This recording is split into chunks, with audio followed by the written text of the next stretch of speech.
Ang sarap talaga sa pakiramdam. Yung dating pangarap mo lang ngayon natutungtungan mo na.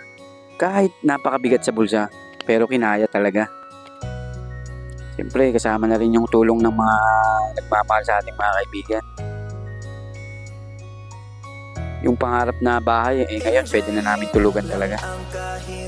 So, hindi pa naman talaga siya matatapos dahil kinulang na talaga ako sa budget. Pero para sa akin, okay na muna ganito.